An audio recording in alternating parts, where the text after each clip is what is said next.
Bendiciones, amada iglesia, hermanos, amigos que nos acompañan. Sin duda meditaba la fidelidad del Señor.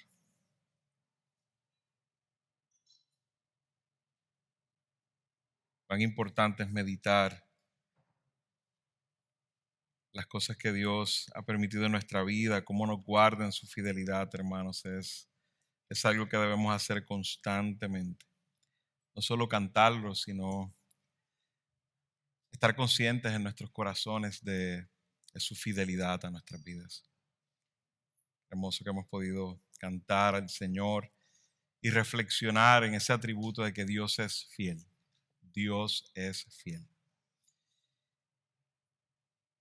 Vamos a presentar en oración, mis hermanos. En este tiempo quisiera orar. El Pastor Byron está compartiendo con los hermanos en Guayaquil y ya prontito en estos días regresa. El lunes está de regreso. Oremos por esos días hasta mañana que tiene nuestro pastor en Guayaquil, que ha sido de bendición para la iglesia local ahí en Guayaquil. Ha sido una bendición para Pastor Javier y Joseph y la iglesia en general. Quisiera también orar, mis hermanos, como muchos ya conocen, nuestro hermano Bori Backham ha pasado a la presencia del Señor, está gozándose en la presencia de nuestro Dios. Él mismo en una predicación decía: hermanos, cuando se enteren de que yo he muerto, no piensen, no crean que es que morí, yo voy a estar en la presencia de mi Señor. Y Él está ahí en la presencia de nuestro Señor. Está sin duda mucho mejor que nosotros, está en la presencia de nuestro Dios. Pero quisiera orar, mis hermanos, porque sabemos que el ministerio de un hombre como Bori Backham ha sido un ministerio de bendición para la vida de muchos, incluyéndome a mí personalmente, cuánto he aprendido con este hermano. Y aún para su medio, o sea, ahora estaba empezando en el seminario, la presidencia del seminario de Founders. Esta organización va a ser afectada, la iglesia local también, su familia. Me gustaría que oremos para que el Señor los fortalezca a todos estos hermanos, a su familia en especial. Y hermanos, aún en medio del dolor también que trae el pueblo del Señor. Hemos en este año, Pastor MacArthur partió con el Señor, Charlie Kirk partió con el Señor, y ahora nuestro hermano Bori Backham. 3 hermanos que son un ejemplo de mantenernos firmes ante un mundo que demanda de nosotros contestaciones. Y estos hermanos han sido fieles a la verdad, proclamando a Cristo en toda plataforma que se le ha permitido. Estos hermanos fueron fieles y son un ejemplo para nosotros. Y digo estos 3 nombres, los cuales precisamente el Pastor MacArthur, como un pastor firme en la fe ante las acechanzas del gobierno, de muchas doctrinas que tuvo que defender. Charlie Kirk en su trabajo, yendo a cada campus por ahí, resaltando, predicando a Cristo y los principios y valores cristianos. Y ahora nuestro hermano, que era un gran apologeta cristiano de esta generación. Eso nos indica que Dios levantará más hombres para hacer este trabajo. Oremos también por ese asunto. El Señor nos ayude como pueblo a utilizar este ejemplo para presentar defensa por el Evangelio de Cristo. Y de una vez aprovecho y oramos por la predicación de la palabra del Señor. Padre Santo, amado Dios, venimos con corazones, Señor, humildes delante de ti, Señor, reconociendo que hemos venido a alabarte, estar en comunión con tu pueblo, Señor. Tú eres la razón de todo en nuestras vidas, Padre. Sabemos que eres soberano y nuestras vidas están en tus manos. Tú tienes control absoluto de todo, por lo cual te damos gloria y honra, amado Dios, porque nuestra vida no está separada de ti, sino es en ti, Señor. Te damos gracias por esas misericordias que muestras cada mañana, Señor, esa fidelidad de la cual cantábamos, Padre. Cómo hemos sido testigos de tu fidelidad, Señor. Has suplido tanto, Señor. Nos has suplido en abundancia, pero sobre todas las cosas nos supliste lo más importante, a tu Hijo amado Jesucristo. y que llena todo en nuestras vidas, Señor. A Él sea la gloria y la honra por siempre. Señor, te pedimos en este tiempo, Padre, por nuestro pastor Byron, que estará de camino mañana para Estados Unidos, nuestro hermano Rudy también. Te pido que los guardes a estas familias, Señor, guárdalos del mal. Permita que se gocen hoy con los hermanos ahí en Guayaquil, en este último día que estarán con ellos, Señor, y tráelos con bien. Podamos tenerlos pronto entre nosotros. Sin duda los extrañamos y nos hacen falta, Señor, pero aún gracias por el tiempo que les permitiste a nuestros hermanos estar con la iglesia de Guayaquil. Señor, te pido por Iglesia Bíblica Gracia Irresistible, sosténlos firmes, Señor, en este país que tiene tantos retos para la iglesia, Señor amado. Sosténlos firmes predicando a Cristo. Manténlos libres del mal, Señor, líbralos de la maldad, Padre, te lo rogamos. Amado Dios, en estos días, Señor, has permitido que nuestro hermano Bori Bacam ya no esté entre nosotros, Señor. Sabemos que, como he dicho, su vida está en tus manos, Señor, y es lo que has determinado, que Él no esté físicamente entre nosotros. Por lo cual, Padre, te ruego que suplas a esta familia, Señor, en medio del dolor, ese consuelo que ellos necesitan, Señor. Te lo rogamos, Padre, te rogamos por su iglesia local, por las organizaciones cristianas que son impactadas por la falta de nuestro hermano. Señor, sabemos que tus planes son perfectos y que nada va a fallar porque así son tus planes perfectos. Pero ayuda a nuestros corazones ansiosos, que a veces vemos estas cosas y podemos pensar que las cosas están saliendo mal, pero no, Señor. Todo está bajo tu autoridad y control. Ayuda a nuestros corazones ansiosos a confiar en ti, Señor. Ya no tenemos estos 3 hermanos que he mencionado entre nosotros, pero la iglesia no los necesitaba a ninguno de ellos. La iglesia te necesita a ti, Señor. A pesar de que los amamos, se hicieron tanto por la iglesia, Señor, al final te necesitamos a ti. Te rogamos que levantes otros hombres, Señor, firmes, fuertes en la fe, que puedan presentar defensa. Levanta a hombres entre nosotros, Señor, con la firmeza y que sean ejemplos del Evangelio de Cristo. Señor amado, en este momento, para predicar tu palabra, pido, Señor, que fortalezcas espiritualmente en todos los aspectos para traer tu santa palabra, Señor. Tu pueblo quiere escucharte, quiere escuchar tu palabra, amado Dios. Te ruego que ayudes en medio de la predicación de la palabra, que estas verdades en las que he refrescado mi corazón a través de esta semana, refresquen el corazón de mis hermanos, Señor. Te pido aún que cualquiera que esté entre nosotros, que tiene dudas si te conoce o no te conoce, está claro, Señor. Muéstrate hoy, Señor, ten misericordia, te lo rogamos, Padre. Te pedimos estas cosas en el nombre de Cristo. Amén. Mis amados, vaya conmigo a Juan capítulo 11. Continuamos en nuestra serie en el Evangelio de Juan. Juan capítulo 11, hoy terminaremos el capítulo 11, versículos 45 al 57. Juan capítulo 11, versículo 45 al 57, titulado esta predicación, ¿qué hacemos con Jesús? ¿Qué hacemos con Jesús? Dice el versículo 45 y leo en adelante, dice, por esto muchos de los judíos que habían venido a ver a María y vieron lo que Jesús había hecho, creyeron en él. Pero algunos de ellos fueron a los fariseos y les contaron lo que Jesús había hecho. Entonces los principales sacerdotes y los fariseos convocaron un concilio y decían, ¿qué hacemos? Porque este hombre hace muchas señales. Si lo dejamos seguir así, todos van a creer en él y los romanos vendrán y nos quitarán nuestro lugar y nuestra nación. Pero uno de ellos, Caifás, que era sumo sacerdote ese año, les dijo, ustedes no saben nada, ni tienen en cuenta que les es más conveniente que un hombre muera por el pueblo y no que toda la nación perezca. Ahora bien, no dijo esto de su propia iniciativa, sino que siendo el sumo sacerdote ese año, profetizó que Jesús iba a morir por la nación y no solo por la nación, sino también para reunir en uno a los hijos de Dios que están esparcidos. Así que desde ese día planearon entre sí matar a Jesús. Por eso Jesús ya no andaba públicamente entre los judíos, sino que se fue de allí a la región cerca del desierto, a una ciudad llamada Efraín, y se quedó allí con los discípulos. Estaba cerca la Pascua de los judíos, y muchos de la región subieron a Jerusalén antes de la Pascua para purificarse. Entonces buscaban a Jesús, y estando ellos en el templo se decían unos a otros: ¿qué les parece?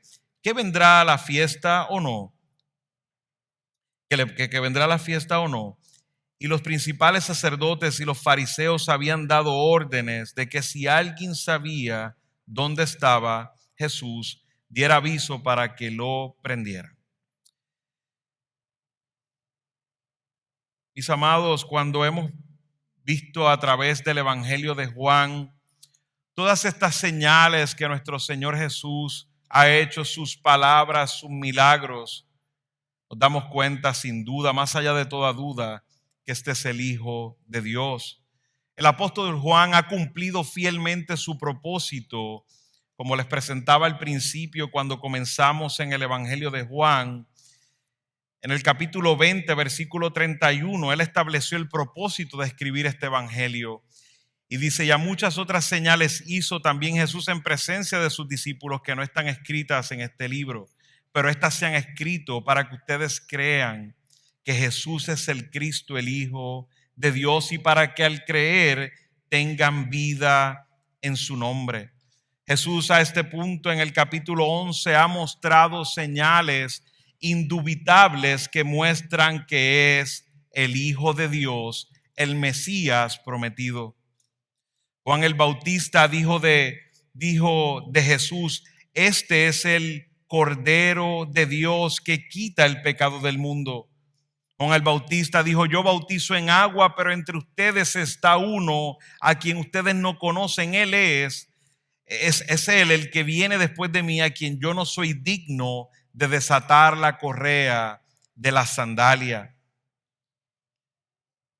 Es este Jesús del que nos ha hablado el apóstol Juan a través de todo su evangelio. Aún el apóstol Juan al principio, en el capítulo 1, dijo: vino al mundo un hombre enviado por Dios cuyo nombre era Juan.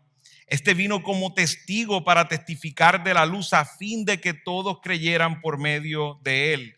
No era Juan el Bautista la luz, sino que vino para dar testimonio de la luz. El apóstol Juan empieza a presentar sus testigos, y su primer testigo es el profeta Juan el Bautista. Pero no se queda ahí, también Moisés es utilizado como testigo del apóstol Juan para mostrar que este es el Hijo de Dios, el Mesías. El mismo Jesús dijo: y como Moisés levantó la serpiente en el desierto, así es necesario que sea levantado el Hijo del Hombre, para que todo aquel que cree tenga en él vida eterna. Jesús les dijo a este pueblo: no piensen que yo los acusaré delante del Padre. El que los acusa es Moisés, en quienes ustedes han puesto su esperanza. Les dice Jesús: porque si creyeran a Moisés, me creerían a mí, porque de mí escribió él. Pero si no creen sus escritos, ¿cómo creerán mis palabras?, dijo Jesús. También el apóstol Juan nos presenta el testimonio.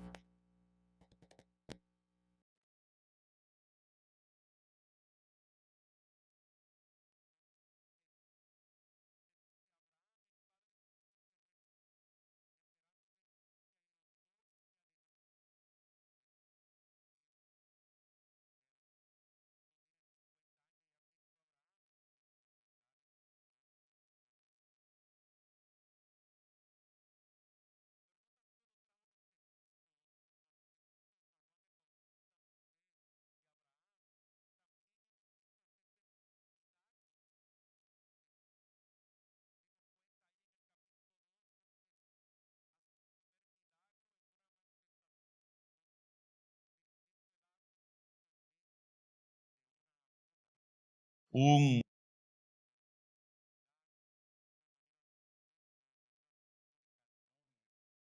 en a des-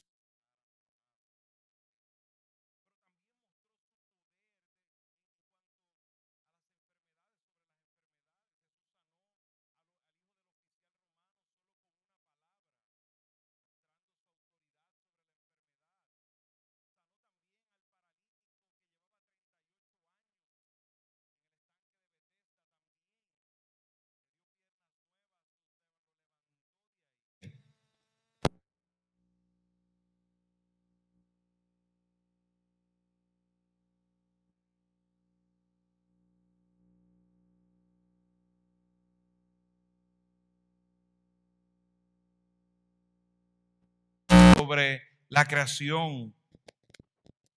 También vemos su poder sobre la naturaleza cuando Jesús caminó sobre el mar hacia la barca de los discípulos en medio de una tormenta.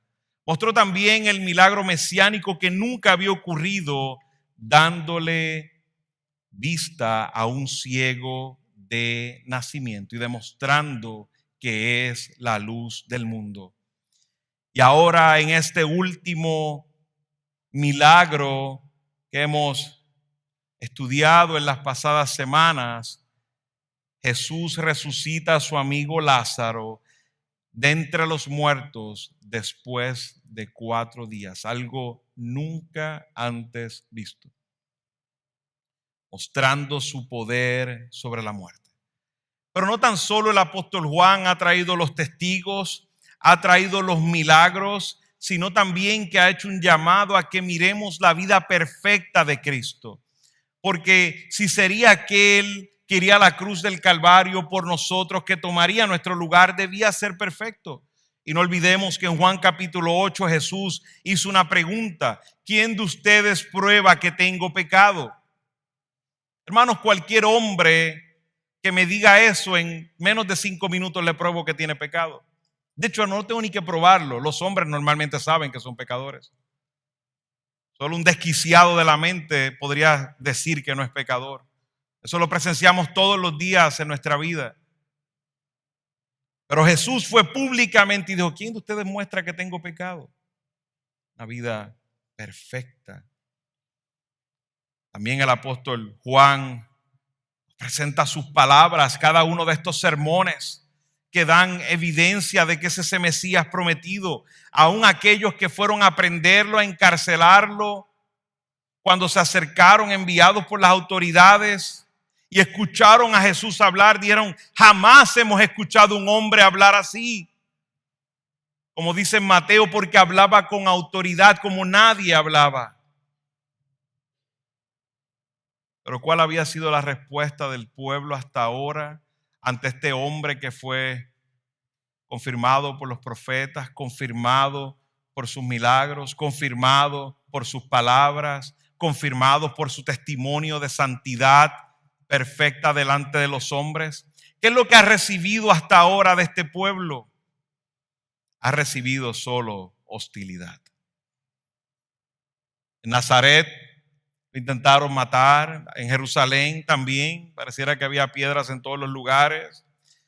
Lo acusaron de estar poseído de un demonio, lo acusaron de violar la tradición de los ancianos, lo acusaron de violar el día sábado, lo acusaron de ser blasfemo. Y este milagro de la resurrección de Lázaro ha llegado al punto del clímax. Es el punto culminante del evangelio de Juan. Estamos a una semana de la cruz. Y este milagro de esta resurrección, como hemos leído en este texto, ha sido ese punto culminante que ha desatado el plan divino, la agenda divina de nuestro Dios. Que de hecho los ha llevado a hacerse la pregunta: ¿qué hacemos con Jesús? ¿Qué hacemos? Dice el texto. ¿Qué hacemos con este hombre? Jesús, amigos que me escuchan, hermanos, Jesús demanda una respuesta. Aún Pilato le preguntó al pueblo judío: ¿qué hará entonces con Jesús llamado el Cristo? Jesús demanda una respuesta de todo ser humano. Es la pregunta más importante que debe hacerse el ser humano. ¿Qué hago con Jesús? Cuando Poncio Pilato le dice al pueblo, ¿qué hago con este hombre después de haberse lavado las manos? Diciendo, no hallo nada en contra de él. ¿Qué hago con este hombre? Y el pueblo gritó a una vez, crucifícale, crucifícale. Jesús demanda una respuesta. Y hoy en estos versículos que he leído, versículo 45 al 57, Juan nos presenta la reacción de los judíos ante el milagro de la resurrección de Lázaro. El complot para matar a Jesús que tramaron los líderes judíos y el cumplimiento de la agenda divina en camino a la Pascua prometida. Contestaremos esa pregunta de los judíos. ¿Qué hacemos con Jesús? ¿Qué respondió la multitud en cuanto a esta pregunta? ¿Qué respondió el Sanedrín, el liderazgo judío en cuanto a esta pregunta? ¿Y qué nos responde Dios en cuanto a qué hacemos con Jesús? Cuando nos acercamos al versículo 45, para entrar en contexto antes de entrar en estos tres encabezados, dice que muchos de los judíos habían venido a ver a María. Por alguna razón no menciona a Marta. Sabemos que hay dos hermanas que están desconsoladas. Leemos claramente en el texto que Marta está ahí. Es la primera que habla con Jesús, de hecho. Lo encuentra en el camino. Y el texto no menciona por qué no fueron estos judíos a ver a Marta. Y podría alguien hacerse la pregunta, pero ¿y por qué no menciona que fueron a ver a Marta? Fueron solo a ver a María. Bueno, solo podríamos asumir dos cosas porque no hay algo certero para esa explicación, pero según hemos visto el texto, María es más emocional. Sin duda María es más emocional que Marta. Eso lo vemos en el desconsuelo que tiene ante la muerte de su hermano, que está descrita en el texto. Por lo tanto, siendo más emocional, requería más consuelo que Marta.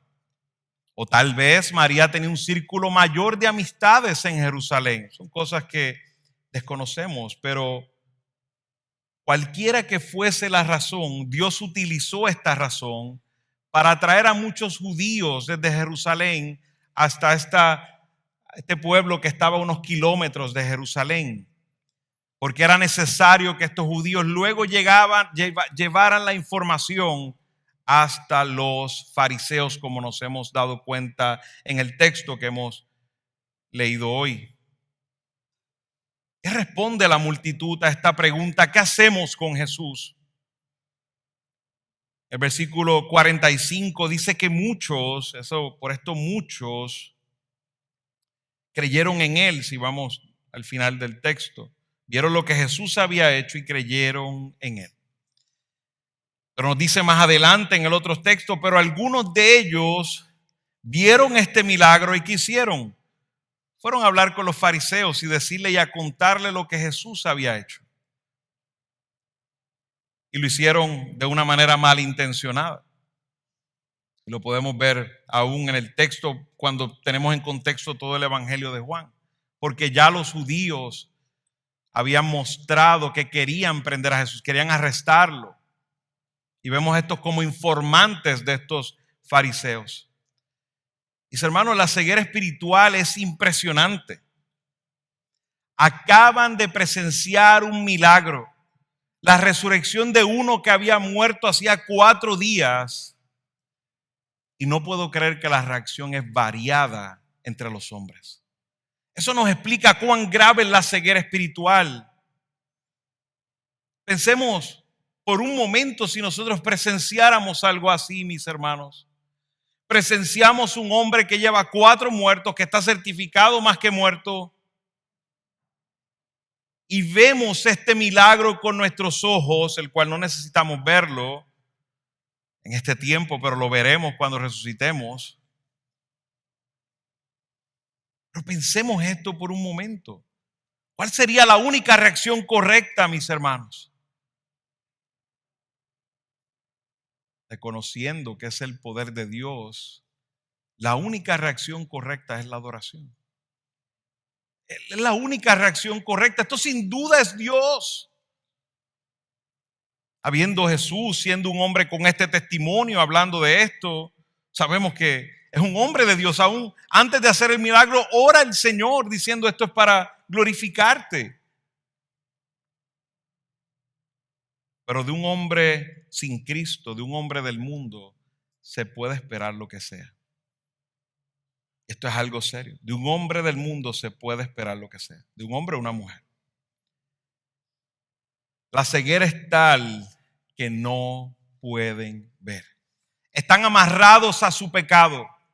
En ocasiones tenemos algunos alrededor de nuestra vida que cuando miramos cosas que hacen decimos: no puede ser. No puede ser. Es imposible. Sí, es posible. Es posible. De un hombre ciego, amarrado su corazón a la idolatría, al pecado, es capaz de hacer lo que sea.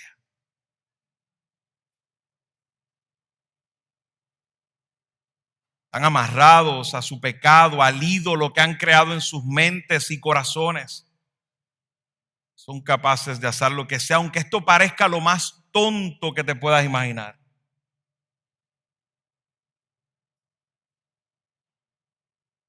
Pero aún vemos en este texto que el apóstol Juan escribe: muchos creyeron en él. Y ese creyeron en él, esa frase parece haber sido una frase genuina, ya que la razón por la que Jesús resucita a Lázaro fue para glorificar al Padre y aún así mostrar que es el Hijo de Dios. Y el Señor se glorifica cuando las personas creen verdaderamente y se salvan. Y aún tenemos evidencia que hubo hombres dentro del Sanedrín, sacerdotes, que estaban como parte de estas autoridades religiosas, que realmente creyeron. Entre ellos está Nicodemo, José de Arimatea, que vamos a ver más adelante, que fueron verdaderos creyentes, que estuvieron dudando en un periodo con miedo a las autoridades. Pero hubo hombres y mujeres que creyeron en él. De hecho, aún vamos a ver próximamente en Juan capítulo 12, versículo 43, dice: sin embargo, muchos, aún de los gobernantes, creyeron en él. Vuelve y repite el apóstol Juan. O sea que no podemos decir que esa frase creyeron en él en el texto no hay verdaderos creyentes. Sí, esa frase incluye verdaderos creyentes. Pero como nos dice este texto en el 42 del capítulo 12, muchos creyeron en él, pero por causa de los fariseos no lo confesaban para no ser expulsados de las sinagogas, porque amaban más el reconocimiento de los hombres que el reconocimiento de Dios. Vemos que creyeron de alguna manera este hombre es el Mesías. Pero el temor al hombre de muchos de ellos ahogó esa fe. No era una fe verdadera, pero hubo muchos que al final se confirma que era una fe verdadera. O sea que entre ellos, esos que creyeron en él, hay algunos que creyeron en él verdaderamente, a lo mejor pocos, pero hubo otro grupo que creyó en él de una manera la cual intelectualmente no había otra opción que creer, pero su fe no era verdadera y lo mostró el tiempo. Algunos de ellos, muy probable, que lo que creyeron fue que este era el rey que iba a reinar en ese momento sobre Israel. ¿Y por qué puedo decir esto? Porque vemos en el capítulo 12 cómo el pueblo, vaya conmigo a Juan capítulo 12, que estáis de seguido en el versículo 12, nos dice: al día siguiente, cuando la gran multitud que había venido a la fiesta oyó que Jesús venía a Jerusalén, tomaron hojas de las palmas y salieron a recibir a Jesús y gritaban: Hosana, bendito el que viene en el nombre del Señor, el Rey de Israel. Hubo algunos que creyeron, pero lo que creyeron estaba fuera de tiempo en cuanto al Mesías. Nosotros esperamos ese Mesías que viene como rey. Y Jesús de alguna manera es rey en este tiempo de nuestras vidas, pero espiritualmente hablando, porque no está reinando sobre la tierra.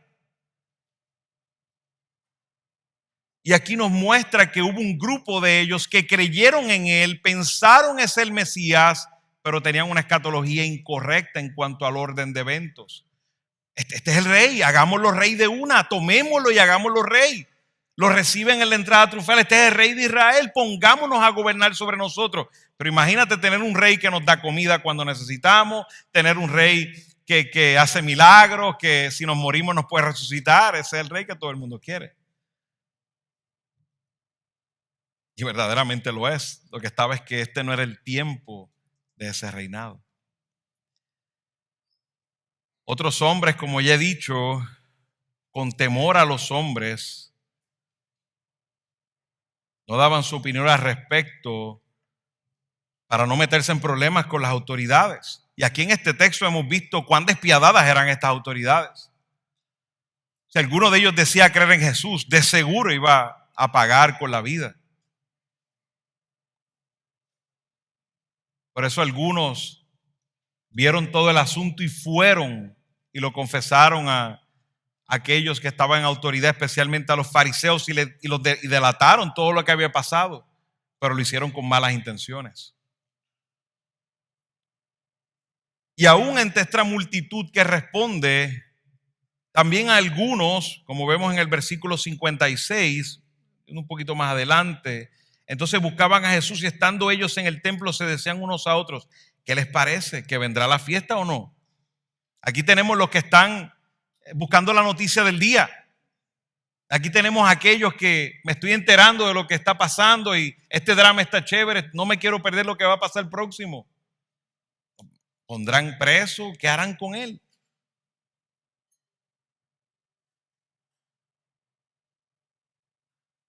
Algunos solo apelaban a la curiosidad de la noticia del día. Impresionante que entre la multitud no hay nadie que esté poniendo en duda el milagro. No hay nadie no vemos evidencia de que se levantó un grupo diciendo, no, el milagro no fue verdad. Ninguno de los que estaba en esa multitud que presenció eso, ninguno estaba poniendo en duda el milagro. Lo cual nos enseña que es un ataque fundamentado en sus corazones cerrados al pecado. Mis hermanos, nosotros predicaremos el evangelio, presentando defensa por nuestra fe, y lo haremos en ocasiones de maneras que sentiremos al Espíritu Santo claramente porque está siempre con nosotros, pero va a haber ocasiones que sentiremos que las palabras están siendo alineadas, que hemos dado una exposición tan hermosa del evangelio que no hay manera de decirle que no. Y habrán corazones cerrados que lo rechazarán. Era imposible que estos hombres hayan presenciado un milagro como este.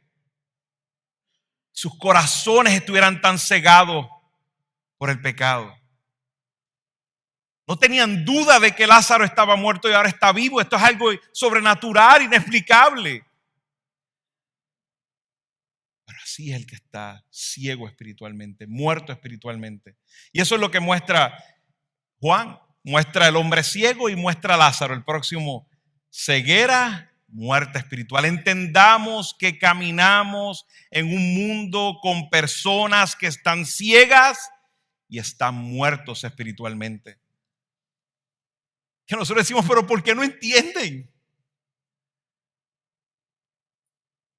En estos días me ha tocado presenciar con todo este tema que hay con la muerte de Charlie Kirk y todo ese asunto tan doloroso. Hay personas presenciar estas cosas y aún mofarse y aún no darse cuenta de cosas que para los seres humanos son básicas. A ese nivel de ceguera puede llevarte el pecado. A envanecerte de una manera. Un muchacho perdió, estaba en una universidad y mofándose de Charlie Kirk, la misma universidad lo expulsó de la escuela. Porque no podemos tener un muchacho tan peligroso dentro de nosotros que se mofa de la muerte de otro de la manera que lo está haciendo. Y para muchos de nosotros es decir, pero ¿a quién se le ocurre hacer algo así? Pecado nos ciega de una manera que haríamos cualquier cosa. Están ciegos espiritualmente. Esta respuesta de incredulidad frente a la prueba más clara confirma la enseñanza de Cristo que habíamos leído en Lucas 16:31. Cuando está Lázaro y el hombre rico, y no Lázaro el que resucitó, sino Lázaro el pobre, que es parte de la parábola que Jesús crea para explicar el hecho de que aunque alguien resucite de la muerte, mire la conversación entre Lázaro y el hombre rico que nos narra Lucas 16. El hombre rico va al lugar de tormento, Lázaro va al seno de Abraham y el hombre rico está con sus labios, con su boca sediento en este lugar de tormento y dice, por favor dile a Lázaro que me ponga un poco de agua en mis labios. Y después le dice, envía a uno que resucite de la muerte para que le diga a mis familiares y no vengan a este lugar de tormento. ¿Y qué contesta Jesús en la parábola? ¿Qué contesta Abraham en la parábola? Ahí tienen a los profetas. ¿Por qué no los escuchan? Y dice, si no oyen a Moisés, que representa la palabra, y a los profetas, tampoco se persuadirán, aunque alguno se levante de los muertos. Esto es exactamente lo que está pasando en este contexto. Se levantó uno de los muertos y su incredulidad es tal que todavía no creen. Y a veces nosotros como nos sorprendemos cuando no nos creen. Están ciegos, están muertos. Eso no significa que debemos dejar de predicar. Porque sabemos quién es el que abre esos corazones, esa vista espiritual. Sabemos quién da vida espiritual. Sabemos que es Cristo y es proclamando la fe, proclamando el evangelio de Cristo. La causa principal de la incredulidad no era la falta de información, sino un corazón en rebeldía contra Dios y su palabra. Vamos a nuestro segundo encabezado. ¿Qué hacemos con Jesús? ¿Qué responde el Sanedrín en cuanto a esto? Sanedrín estaba compuesto por dos mayores partidos. El Sanedrín era este que representaba el gobierno sacerdotal sobre Israel, sobre los judíos. Y tenía dos partidos entre ellos, los fariseos y los saduceos. Los fariseos eran conocidos y se llamaban a sí mismos como los separados por la obediencia de la Escritura. Los fariseos normalmente eran los que estaban a cargo de las sinagogas locales. Cuando predicamos y enseñamos sobre el ciego de nacimiento que tuvo que exponerse a los líderes de una sinagoga, pues los fariseos son los que estaban a cargo de todas las sinagogas alrededor de todo Israel. Ellos gobernaban esas sinagogas. Quienes estaban ahí, los asuntos que se determinaban ahí también eran parte del Sanedrín. De hecho, no todos los fariseos eran parte del Sanedrín. Los fariseos más reconocidos eran parte del Sanedrín y tenían fariseos por todos lados. Era como si decir un partido político, podríamos decir. Pero claro, eran identificados por ser celosos de la ley, celosos de la ley. Ellos se caracterizaban por la enseñanza de la ley. De hecho, Jesús dijo de ellos, escúchenlo, pero no hagan lo que dicen. Pero no hagan lo que hacen, escúchenlo, pero no hagan lo que hacen. Los fariseos no están a cargo del templo, son los saduceos los que están a cargo del templo. Los fariseos afirmaban todo el Antiguo Testamento y aún la tradición oral de los rabinos. Por eso es que Jesús les decía que violaban la ley de Dios, poniendo el precepto de hombre como ley de Dios. Por otro lado, la otra facción que estaban en una guerra campal son los saduceos. Y estos saduceos, esa palabra, saduceos, viene de una palabra que significa justicia. Para efectos son llamados los justos. Ellos son descendientes de Sadoc.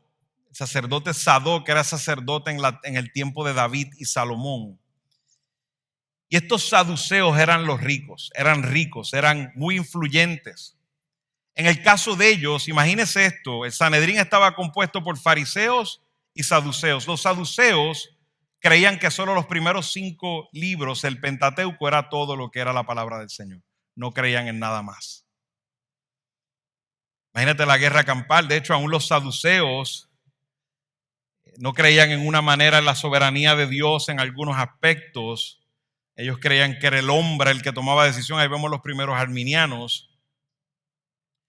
También negaban la enseñanza de otros rabinos, como dije, de otros libros.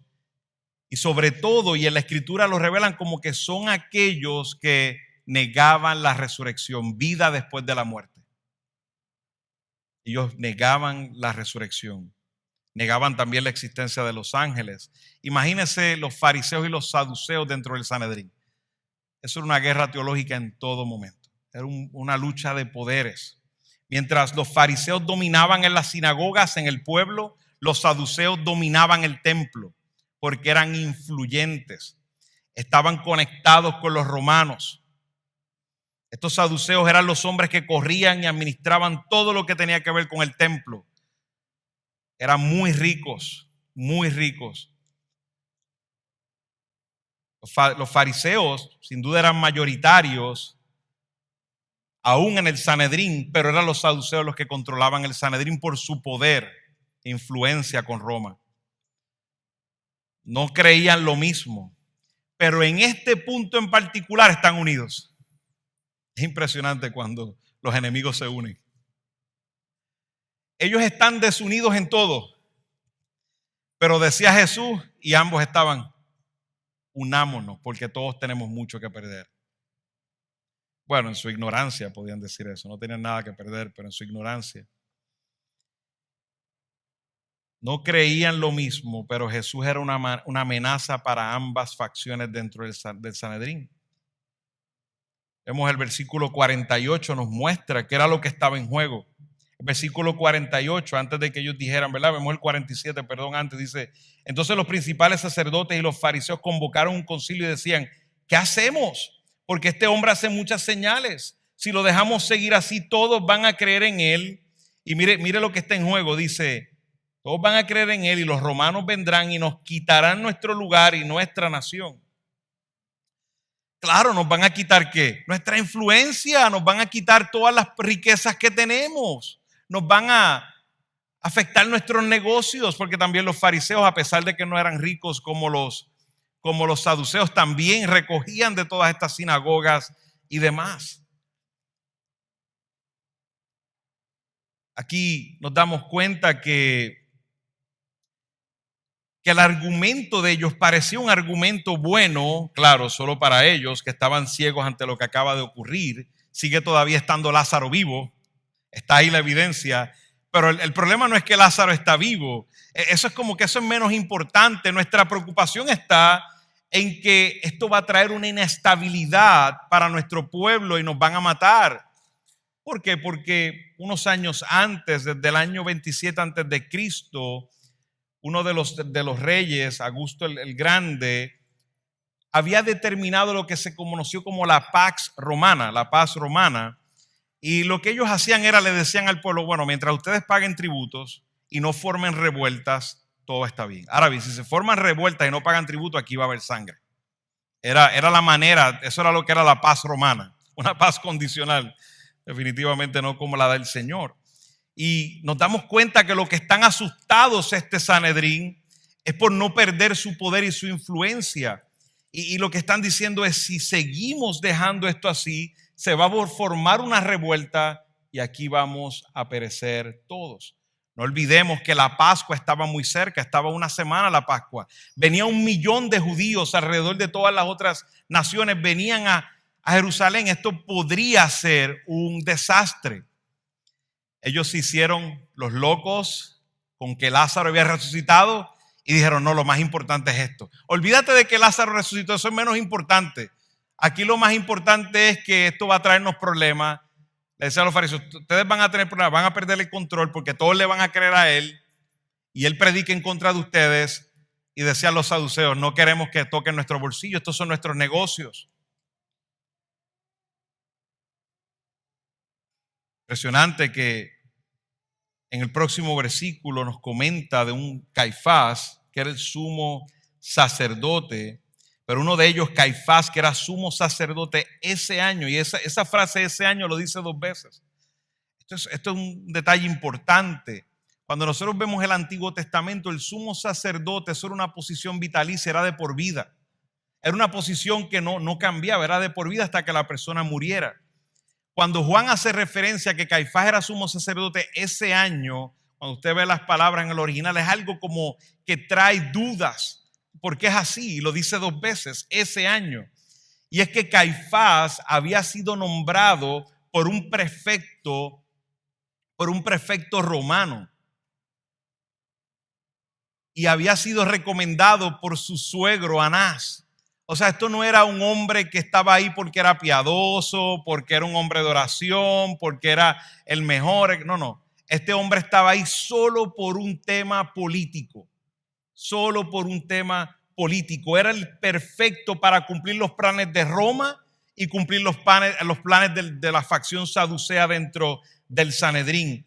Y mire cómo les dice, ustedes no saben nada. Ustedes no saben nada. Trata a todo este grupo de sacerdotes, gente intelectual en ese tiempo, los trata como nada.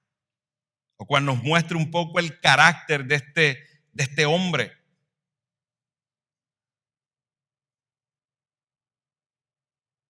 Fariseos entendían el efecto público de este milagro. Ellos sabían que esto traería muchos problemas dentro del pueblo, según ellos, pero no tenían la autoridad, porque los fariseos eran quienes dominaban el Sanedrín, era el partido de una manera de control dentro del Sanedrín. No les quedaba de otra. Si querían acabar con Jesús, tenían que alinearse con Caifás, que Caifás, como ven, era un perverso, y lo podemos ver a través de toda la escritura. Caifás llegó hasta el año 36 después de Cristo, se mantuvo como sumo sacerdote. Esta reunión extraordinaria del Sanedrín es como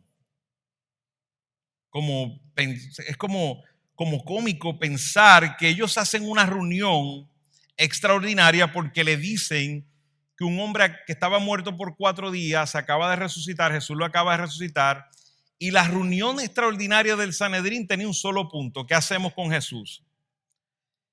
¿Qué hacemos con Jesús?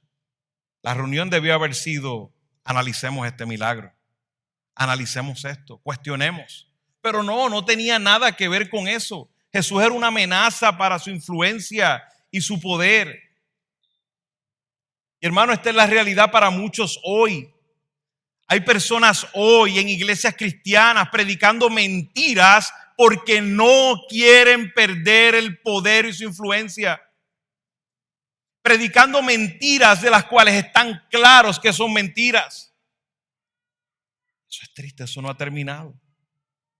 Todavía hoy hay personas que podrán decir: bueno, eso es lo que dice la Biblia, pero si yo digo esto, pierdo audiencia. Todavía eso hoy está igual, el hombre no ha cambiado. En vez de preocuparse por lo que dice el texto, por en este caso la evidencia de la resurrección, no. Solo están pensando en su posición de influencia, en su poder, en el amor al dinero.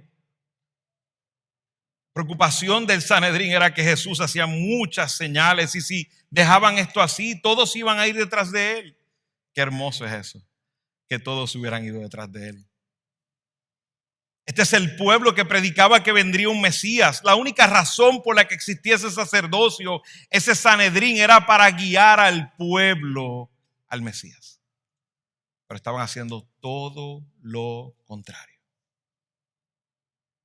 Y como he dicho, la Pascua estaba cerca, lo cual era una semana muy peligrosa para que algo así ocurriera. Por eso Caifás, con un tono arrogante, le dice: vosotros no sabéis nada. De hecho, Josefo habla de esto, de cómo se trataban entre ellos y cómo eran los saduceos y demás. Y Josefo dice, el comportamiento de los saduceos entre ellos es salvaje en algún grado, escribió. Y su conducta con los de su propio partido es tan bárbara como con los ajenos a él.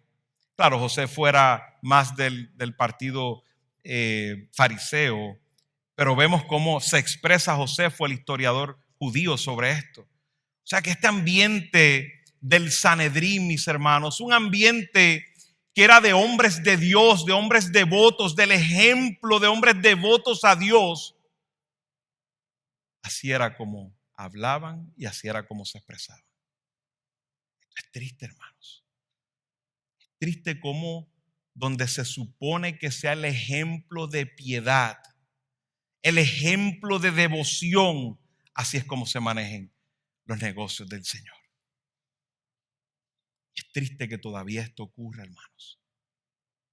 Cuidémonos de entrar la politiquería, y cuando digo no, los asuntos que hay que atender de valores morales y todos estos asuntos sociales y demás, sino estoy hablando de cuando entramos en la politiquería de liderazgo para mantenernos en posiciones, para ganar el favor de los hombres, y convertimos las reuniones de la iglesia en otra cosa más que no es la iglesia, que no es Cristo.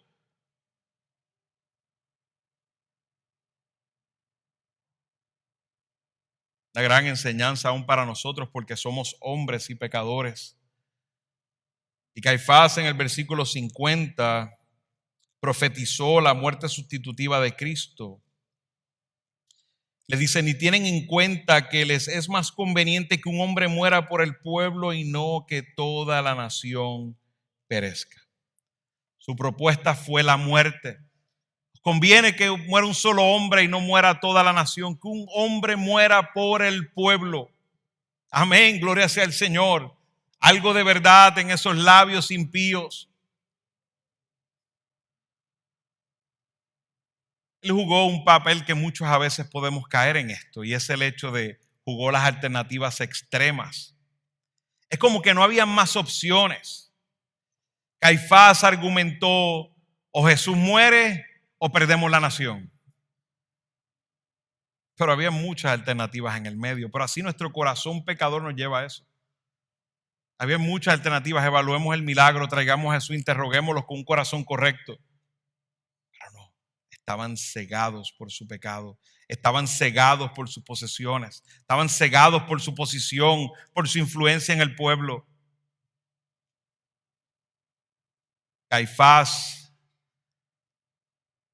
mantenía como una preocupación patriótica que solo lo único que hacía era esconder el odio que le tenía a Jesús. Impresionante que aún ellos estaban tan preocupados por la nación que Jesús ya le había profetizado cuando estuvo con los discípulos y les había dicho, miren todo esto va a ser destruido. En el año 70 fue destruida la nación.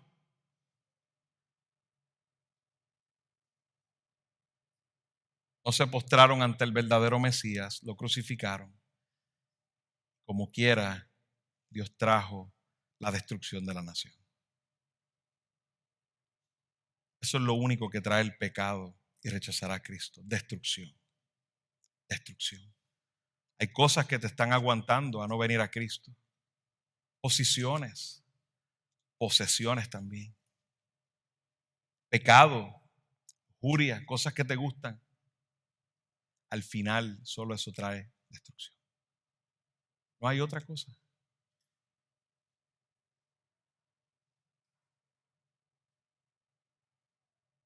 Interesante cuando piensa Caifás jugándose de sabio, la mejor estrategia, cuando piensas que estás haciendo la mejor estrategia contra el enemigo, pero en realidad solo estás cumpliendo el plan de tu enemigo.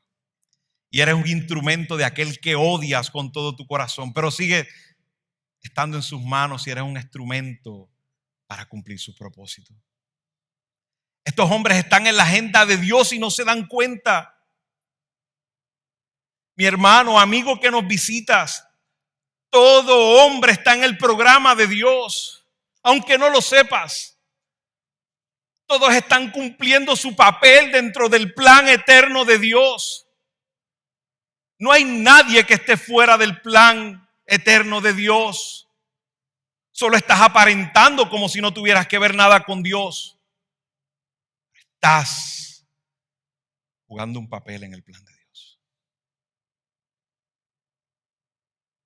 Mientras escuchaba a un analista político, Tucker Carlson, en medio del servicio memorial de Charlie Kirk, el cual le invito a que lo vean, de verdad, ha sido yo creo que una de las cosas más impresionantes que he visto en cuanto a temas que tengan que ver con los gobernantes y demás. Cristo fue exaltado sin duda, a pesar de que, ¿verdad? No sé si los hombres que estaban hablando ahí hablaron con honestidad, porque eso no lo sabemos, pero glorificaron a Cristo. Y a lo mejor no veamos eso en muchos años, algo muy bueno para ver, porque Cristo fue exaltado. Sin duda sabemos que nuestro hermano Charlie Kirk, su vida trataba de Cristo. Pero Tucker Carlson, hablando en este servicio memorial, decía que, pensando en este muchacho que mató a Charlie Kirk, decía que le encantaba pensar en esa estrategia de los judíos, donde dijeron, como dijo Caifás, callemos la boca de Jesús, matémoslo y se acabó el problema. Y se reía Tucker Carlson diciendo, el problema no se acabó. Nadie ha aprendido la lección. Nadie ha aprendido la lección. La muerte de los mártires es sembrar una semilla, eso es todo. Claro, en este caso estamos hablando de un mártir, estamos hablando de Cristo el Señor. Ellos dijeron, matémoslo y se acabó el problema. Y hoy todavía estamos hablando de él. Gloria sea al Señor. Millones. Gloria sea a nuestro Señor. Hoy estamos hablando de él. Porque todo hombre está en los planes de Dios. Y los planes de Dios se cumplirán. Contigo o sin ti, pero se cumplirán. Los planes de Dios no pueden ser frustrados. Dios habla y es. Pedro les dice aún en su predicación en Hechos 4, 27 al 28, porque verdaderamente se unieron en esta ciudad contra tu santo Hijo Jesús, a quien ungiste, Herodes y Poncio Pilato con los gentiles y el pueblo de Israel, para hacer cuanto tu mano y tu consejo habían determinado, antes determinado que sucediera, perdón. Ellos estaban solo siendo la mano de Dios. Ellos pensaban que ellos estaban adelantando sus causas, venciendo sobre Jesús. No, solo fueron los instrumentos que Dios adelantó, que Dios usó para adelantar su plan de redención. El plan soberano de Dios siempre se cumple y el hombre es responsable de su pecado. ¿Qué hacemos con Jesús? Responde Dios. ¿Y por qué digo responde Dios? Porque nos dice el versículo 51. Ahora bien, Caifás, hablando de Caifás, no dijo esto de su propia iniciativa, sino que siendo el sumo sacerdote ese año profetizó que Jesús iba a morir por la nación, y no solo por la nación, sino también para reunir en uno a los hijos de Dios que están esparcidos. Cuando Caifás habló, Caifás en ese momento fue un instrumento, fue un profeta de Dios en ese momento. Y habló la palabra de Dios. Ese es el comentario de Juan. Él profetizó la palabra de Dios. De hecho, aún él es el sumo sacerdote. El sumo sacerdote se supone que fuera boca de Dios. Pero lamentablemente este hombre estaba perdido. Pero aún Dios usa lo perdido. Mis hermanos, no nos hemos dado cuenta que Dios va a usar a quien tenga que usar. Dios usó al rey Ciro despiadado. Usó al rey Ciro. Nosotros tenemos palabras de Ciro en nuestra escritura, que son palabras de Dios. Él pensó que él estaba escribiendo, pero el Espíritu Santo por encima de él, haciendo el trabajo de inspirar la escritura. Eso fue cuando mandó al pueblo de Israel a salir de Babilonia y le dio oportunidad de ir a su tierra. Dios va a usar a quien tenga que usar para cumplir sus propósitos. Nadie va a detener la mano de Dios. Pero es importante entender que Caifás no era una marioneta. Él es responsable de sus palabras. Pero Dios habló providencialmente a través de este impío. Dijo MacArthur en cuanto a esta profecía: la responsabilidad por la intención malvada de sus palabras recayó en Caifás, pero la providencia de Dios dirigió la selección de palabras con el fin de expresar el corazón del plan glorioso de salvación. Caifás, claro, en su profecía piensa solo en Israel como nación, pero la muerte de Jesús tenía un alcance mayor. No era solamente por la nación y por aquellos creyentes dentro de la nación, sino también para congregar a los hijos de Dios que estaban dispersos. En un sentido más amplio, compone de judíos y gentiles en Cristo. Desde aquel día acordaron matarle, nos dice el texto. Pero el Señor permanecía en control absoluto. Como nos dice el texto, por eso Jesús ya no andaba públicamente. Parecía que esta reunión que tuvieron ellos a puerta cerrada en el Sanedrín, parecía que Jesús estaba ahí presente. Él se fue de ahí a Efraín, porque sabía lo que vendría. Porque mientras Caifás y el Sanedrín pensaban que estaban actuando en su agenda y que ellos tenían control de su agenda, lo que no se daban cuenta es que ellos estaban en la agenda de Dios. Esta próxima Pascua que nos va ahora a narrar el Evangelio de Juan sería la última Pascua. Y el cordero a sacrificar sería el Hijo unigénito de Dios, Jesucristo. Eso es lo que nos responde Dios. Mientras la multitud está confusa de si este es el rey prometido, algunos creyeron, otros no creyeron. Mientras el Sanedrín responde: no, hay que matarlo porque este es un peligro para la nación. Dios está diciendo: este es mi Hijo amado, en quien tengo complacencia. Este es el Cordero que quita el pecado del mundo. Este es aquel que va a ir a la cruz a pagar el precio del pecado. Aquel que va a cumplir la justicia. Aquel que va a sufrir mi ira. Este es el que verdaderamente purificaría al pueblo. Miren qué ironía. Dice el texto que subían a purificarse a Jerusalén.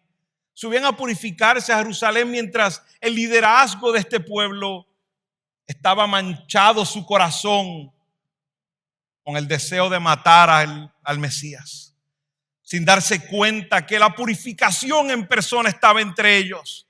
Es Cristo. Sin Cristo no hay purificación.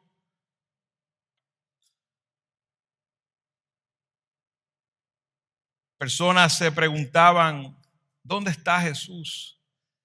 Qué hermoso es cuando preguntamos eso de verdad, pero no por las razones correctas preguntaban eso, sino por la curiosidad de qué iba a pasar con él. La resurrección de Lázaro, mis hermanos, como toda la vida y ministerio de Cristo, lleva a una sola pregunta: ¿qué hago con Cristo? En 1 Corintios 2:8 al 9 dice: esta sabiduría que ninguno de los gobernantes de este siglo ha entendido, porque si la hubieran entendido no habrían crucificado al Señor de gloria, sino como está escrito: cosas que ojo no vio ni oído yo, ni han entrado al corazón del hombre, son las cosas que Dios ha preparado para los que lo aman. ¿Qué responde Dios? Vaya conmigo al Salmo 2, hermanos. Mientras ellos tramaban matar a Jesús, en otras palabras, pensaban que se saldrían con la suya, esta es la respuesta de nuestro Dios. Se levantan los reyes de la tierra y los gobernantes traman unidos contra el Señor y contra su ungido, diciendo: rompamos sus cadenas y echemos de nosotros sus cuerdas. El que se sienta como rey en los cielos se ríe. El Señor se burla de ellos. Luego les hablará en su ira y en su furor los aterrará diciendo: pero yo mismo he consagrado mi rey sobre Sión, mi santo monte. Mientras ellos estaban rechazando al rey, Dios estaba confirmando y consagrando al rey de Sión. Amigo que estás aquí hoy, ¿qué respondes a esto? ¿Qué vas a hacer con Jesús? ¿Has escuchado sobre su poder? ¿Has escuchado sobre sus milagros? ¿Has escuchado sus palabras con toda autoridad? ¿Qué vas a hacer con Jesús? Mientras estés respirando, todavía hay tiempo para contestar esa pregunta. Pero cuando ya dejes de respirar y no estés más físicamente, ya no hay tiempo para responder esa pregunta. La vas a responder, pero teniendo un juez delante de ti que te dirá quién es Jesús.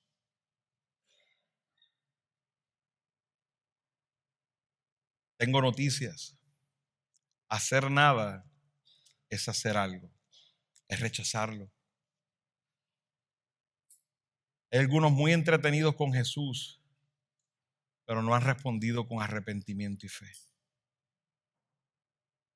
Y les puedo decir algo, no hay pecado grave.